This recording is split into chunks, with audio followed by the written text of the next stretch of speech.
तो चैतन्य महाप्रभु ने जो है रूप गोस्वामी, सनातन गोस्वामी और बहुत सारे गोस्वामियों को शिक्षा दी।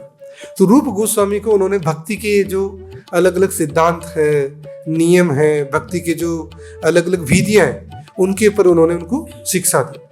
और रूप गोस्वामी ने भक्ति रसामृत सिंधु करके एक ग्रंथ लिखा, जिसमें उन्होंने पूरा भक्ति का विज्ञान बताया कि किस तरह से भगवान की भक्ति करनी चाहिए, भक्ति में क्या क्या अपराध होते हैं। तो उन्होंने भक्ति के 64 आइटम बताए कि एक प्रामाणिक गुरु की शरण लेनी चाहिए, उनसे दीक्षा लेनी चाहिए, उनकी सेवा करनी चाहिए, रोज मंदिर जाना चाहिए, मंदिर में भगवान को दंडवत करना चाहिए, मंदिर की परिक्रमा करना, चरणामृत लेना, कीर्तन करना, प्रसाद देना, भगवान को अर्पित माला को है ना ग्रहण करना। तो ये 64 आइटम के वो है। तुलसी की सेवा करना, परिक्रमा करना, जल चढ़ाना, ऐसे भक्ति के 64 अंग हैं। तो ऐसे सारे अंगों को बताने के बाद चैतन्य महाप्रभु बोलते हैं किसी व्यक्ति के लिए संभव नहीं हो सकता, गृहस्थ व्यक्ति के लिए विशेष रूप से, कि भक्ति के 64 अंगों को वो करे। तो चैतन्य महाप्रभु ने बताया कि इन 64 में से भी 5 बहुत महत्वपूर्ण, 5 तो एटलीस्ट वो 5 चीजों को व्यक्ति को करना चाहिए। तो बोलते हैं 5 चीजें कौन सी, वो भी सीक्वेंस में बता रहे। साधु संग, पहली चीज क्या है? साधु संग, नाम कीर्तन, भगवान कृष्ण के नाम का जप करना, हरे कृष्ण मंत्र का जप करना। साधु संग, नाम कीर्तन, भागवत श्रवण, श्रीमद् भागवत का श्रवण करना जैसे आप लोग कर रहे हैं। और श्री मूर्ति श्रद्धाय सेवन, भगवान कृष्ण के जो अर्चा विग्रह हैं, राधा कृष्ण की, कृष्ण बलराम की, गौर निताय की, जगन्नाथ बलदेव सुभद्रा की, इनकी जो विग्रह मूर्ति, इनकी सेवा करना। और मथुरा वास, भगवान के जो ऐसे स्थान जहाँ पर भगवान कृष्ण का वास है या भगवान कृष्ण से संबंधित तीर्थों के अंदर वास करना।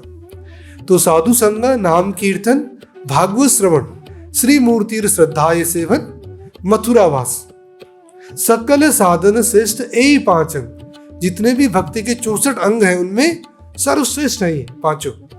कृष्ण प्रेम जन्मा यही 5 अल्प संग। वो थोड़ा बहुत भी ये चीजें करता है ना, तो कृष्ण प्रेम जो है, जो जीवन का परम लक्ष्य है, जो परम पंचम पुरुषार्थ, वो जागृत हो जाता। तो जब आप मंदिर आते हैं, है ना, इसलिए प्रभुपाद जी ने मंदिर बनाया। अगर कोई मंदिर आता तो ये 5 चीजें उसकी पूरी हो जाती। मंदिर आएंगे तो यहाँ पर आपको भक्त मिलेंगे, तो आप भक्तों का, साधुओं का संग कर सकते हैं। साधु संग, नाम कीर्तन, यहाँ पर जो है भगवान के नाम का कीर्तन होता है, तो आप भक्तों के साथ मिलकर के कीर्तन करें। साधु संग, नाम कीर्तन और भागवत श्रवण, यहाँ पर डेली नित्यम भागवत सेवा, यहाँ पर भागवत सप्ताह नहीं होता, यहाँ पर डेली भागवत होता है। तो कोई भी व्यक्ति जो है भक्ति में आगे बढ़ना चाहता है तो वो आए और भागवत श्रवण करें। और फिर श्री मूर्ति श्रद्धाय सेवन, तो कृष्ण बलराम की सेवा हो रही है। तो ऐसा नहीं कि जो मंदिर के अंदर जो पुजारी जो आरती कर रहा है वो ही भगवान की सेवा कर रहा है ना। जनरली लोग बाहर देखते सेवा। जब मैं मंदिर के अंदर भक्त बना, है ना, ज्वाइन किया मैंने, तो घर वालों के मन में ये था, अरे क्या मतलब 24 घंटे क्या सेवा करते हो यार, 24 घंटे मतलब भगवान की घंटी बजा करके। उनको लगता है सेवा मतलब भगवान को भोग लगाना, आरती करना। यार 24 घंटे क्या आरती करोगे, 24 घंटे क्या सेवा करोगे, मतलब और भी तो कुछ तो और क्या करते हो वहां पे, बस सेवा करते। नहीं, सेवा तो होगी सुबह शाम, क्योंकि गांव में छोटी जगह पे मंदिर होते हैं, सुबह शाम आरती होगी, सुबह शाम भोग लगा दिया। भोग भी क्या, थोड़ा माखन मिश्री रख दिया, थोड़ा सा कुछ वो रख दिया, फ्रूट्स रख दिए, बस ड्राई फ्रूट्स रख दिए, वो हो गया।